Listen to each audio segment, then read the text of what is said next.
Bonjour et bienvenue sur votre plateforme alform.com. Nous sommes dans la formation VMware vCenter 6 et dans la partie de l'installation de vCenter Server Appliance. Nous avons installé précédemment une VCSA avec une PSC, Platform Service Controller, en interne à la même VM. Là, on va procéder différemment. On va déployer d'abord un PSC, puis on va déployer un VCSA qui va venir se connecter à ce PSC. Donc on va faire un petit rappel pour le lab, on va voir aussi comment ajouter l'ajout d'un datastore à l'ESX, donc on l'a fait ensemble, on va revoir très rapidement et on va procéder au déploiement de l'appliance PSC externe, ensuite de l'installation de notre vCenter Appliance. Donc rappel, un ESX, là vu qu'on va avoir un peu plus besoin de ressources, donc j'ai mis idéalement 4 vCPU, mais même 2 vCPU pour votre ESX ça peut suffire, 12 Go de RAM, avoir un PS, donc pour la PSC 12 Go de RAM, pourquoi pour 2 Go de RAM pour la PSC avec 2 vCPU, 2 vCPU pour le vCenter avec 8 Go de RAM, malgré qu'on a vu lors du déploiement que la vCenter ne consomme pas grand chose en fait, consommait 3 Go sur 12, donc on se prépare. Un disque de 20 Go sur lequel on a installé notre ESX et on prévoit un autre disque supplémentaire de 50 à 100 Go pour monter un datastore dans notre ESX. Ça c'est un VMDK qu'on installe dans le VMware Workstation. Je répète, ça c'est la configuration VMware Workstation qu'on attribue à notre ESX 1. Donc deux disques, un de 21 Go sur lequel est installé l'ESX et un autre de 50 à 100 Go pour déployer nos appliances. Un Active Directory et avoir notre ISO VCSA et avoir installé aussi le plugin VCSA qu'on a vu précédemment. Donc comment ajouter notre disque, on l'a vu, donc c'était pareil, donc on se met sur notre ESX, on fait configuration, stockage et ajouter stockage. Donc si jamais vous avez bien ajouté votre VMDK dans votre ESX, que vous avez bien redémarré votre ESX, en faisant suivant, vous devrez voir apparaître votre disque dur sur lequel on vient créer du coup un datastore. Donc se référer à la vidéo précédente. Au niveau du design PSC, donc là c'est un peu différent, donc c'est intéressant de le montrer. Donc là on va avoir un PSC externe. Voilà, sur une machine virtuelle, et on va avoir une autre machine virtuelle qui va venir se connecter au PSC externe. Du coup, on pourra avoir par exemple deux vCenter ici qui sont connectés ici. On peut même s'imaginer du coup avoir un autre PSC qui vient s'y connecter. On peut essayer de faire un petit dessin, on peut s'imaginer d'avoir un autre PSC ici. Hop, un autre PSC.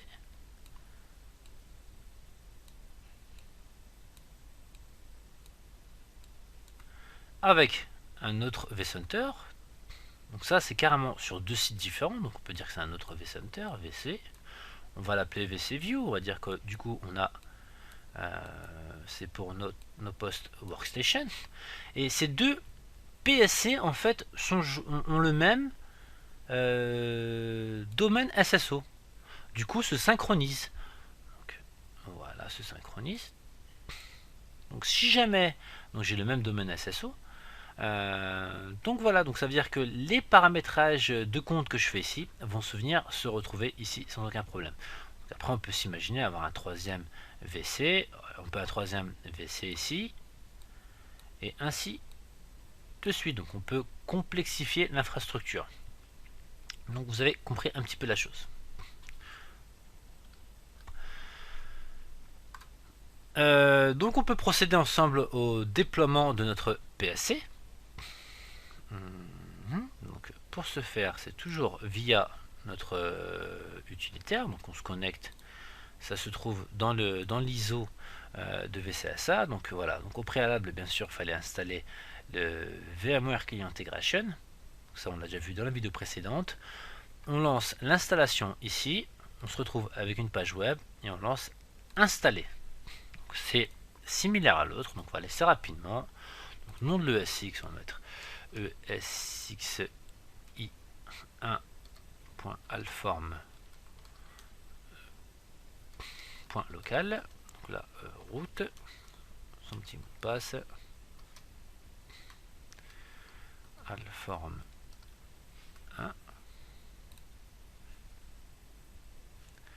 oui. Donc voilà, le nom de notre appliance, on va l'appeler PSC. Donc ça c'est le nom de ma VM, je répète. Donc lui donner un petit mot de passe. Donc al forme avec complexité. Alform 1 avec une complexité. Et là, c'est là où tout se joue. Donc là, on déploie uniquement un PSC. Installer PSC, donc suivant. Créer un domaine SSO. Donc là, si jamais j'avais déjà un PSC existant et que je voulais joindre ce nouveau PSC, comme on a fait dans mon petit gribouillage, si je peux me permettre, ben, j'aurais mis l'IP de l'autre PSC et j'aurais j'aurais plutôt joint mon nouveau PSC au domaine existant. Donc là, c'est pas notre cas de figure. Quoique vous pourrez me dire, j'ai installé précédemment une VM avec un PSC, et je pourrais joindre ce PSC là, ce domaine là avec via cette P que je vais déployer à l'instant, mais dans les prérequis, VMware ne veut pas et ne recommande pas de venir joindre un PSC externe à un PSC qui est avec une VM dans la même machine. Donc c'est pas un best practice de faire ça. Donc on ne le fait pas. Donc on crée un domaine. Donc ici c'est pareil. On met le mot de passe alform avec complexité, alform 1 avec complexité, on n'est pas trop mal, vSphere point local, hop hop hop, c'est pas trop ça, point local, first site,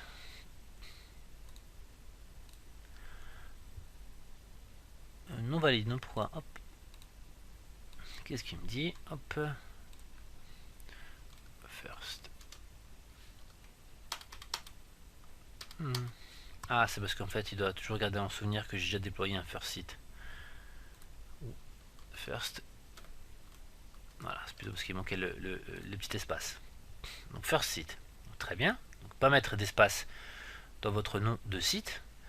Donc là, il me dit qu'il va déployer uniquement une PSC, donc 2 vCPU avec 2 Go de RAM. Et nécessite 30 Go d'espace disque. Suivant.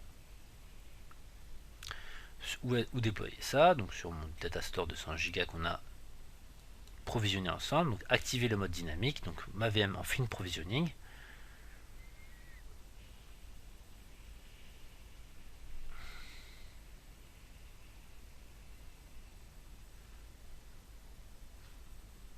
Allez. On va passer au paramétrage réseau de ma VM. Donc adresse réseau 192.168. Tout ça c'est des DNS que j'avais déjà spécifié au préalable dans mon contrôleur DNS. Donc à vous d'avoir les vôtres. 199.60. Donc le nom du système va s'appeler psc.alform.local.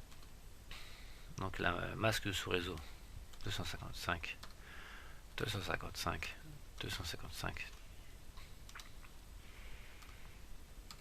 255.0 passerelle 192.168.199.2 et enfin mon serveur DNS pour me dire que je pourrais faire un copier-coller. C'est pas si bête que ça. Depuis tout à l'heure vous devez vous dire dans votre tête mais fais un copier-coller bon sang, j'avoue. Mais bon, voilà, donc on fait synchroniser l'heure sur notre hôte ESX, donc activer aussi l'SSH.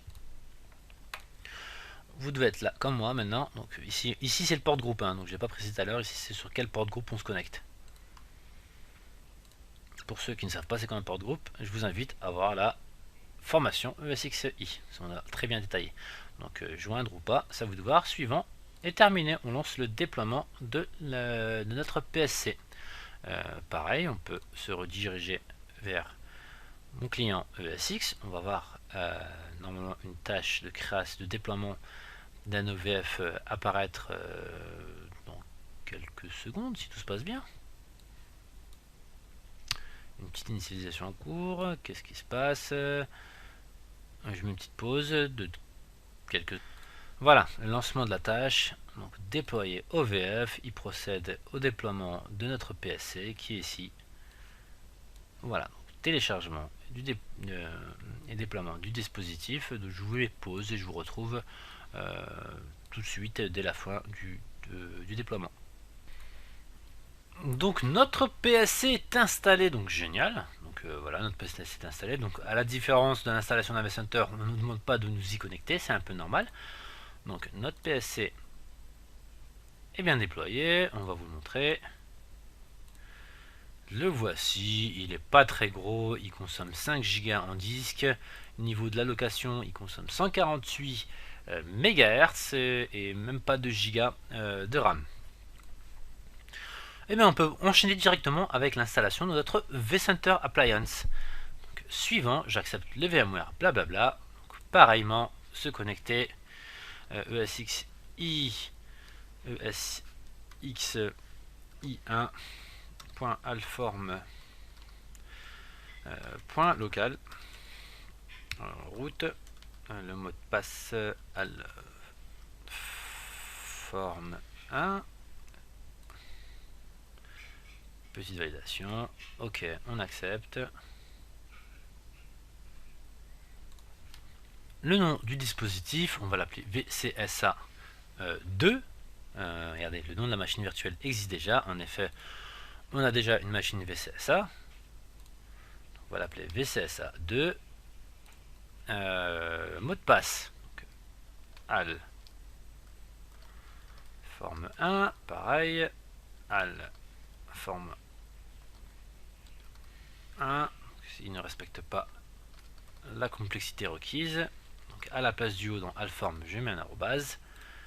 Next, là je n'installe que le vCenter. Donc vCenter, il nécessite un PSC externe. Donc, suivant, donc on va se retrouver un peu sous cette config, notre vCenter qui va venir se connecter à notre PSC, comme un petit peu dans le grabouillage que j'ai fait. Nom complet de mon PSC. Donc là c'est pour se connecter au domaine SSO existant. Donc je vais me connecter. Donc c'est psc.alform.local. Donc le mot de passe SSO, donc le mot de passe administrateur @vsphere.local, c'est ça le nom du login. Administrateur @vsphere.local, c'est le login. On met le mot de passe alform complexe avec un arrobase à la place du haut. Next. La taille de mon dispositif suivant. Donc voilà, c'est tout comme la fois. Donc mode dynamique.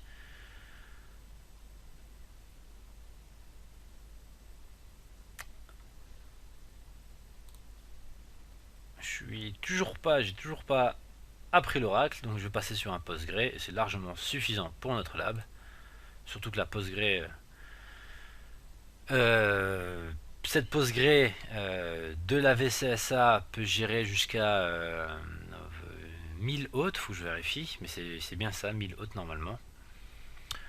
Donc elle est complètement équivalente à une base de données externe.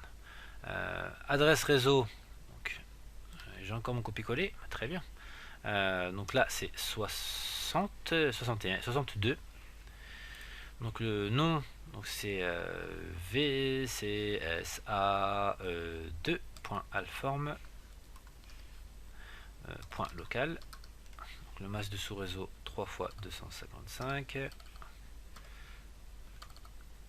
.0, passerelle, c'est .2, le nom DNS c'est .49.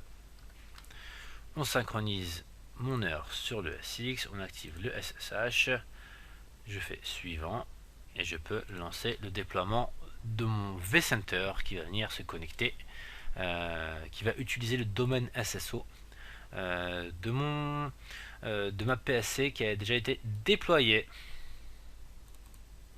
Donc voilà, on voit la VCSA2 qui est déployée.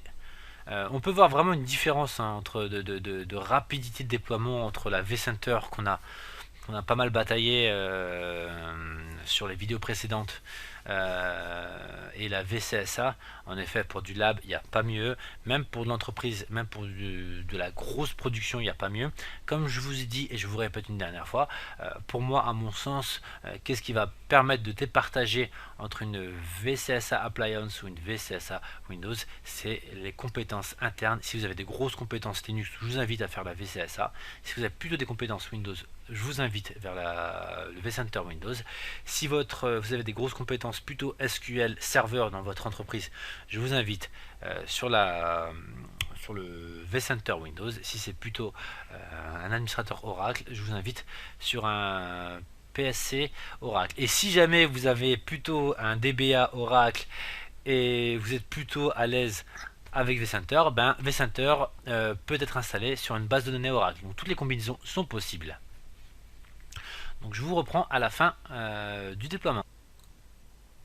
Et voilà, et de deux. Donc voilà le deuxième VCSA qu'on vient d'installer ensemble de deux manières différentes. Donc je pense que là vous avez bien compris la logique.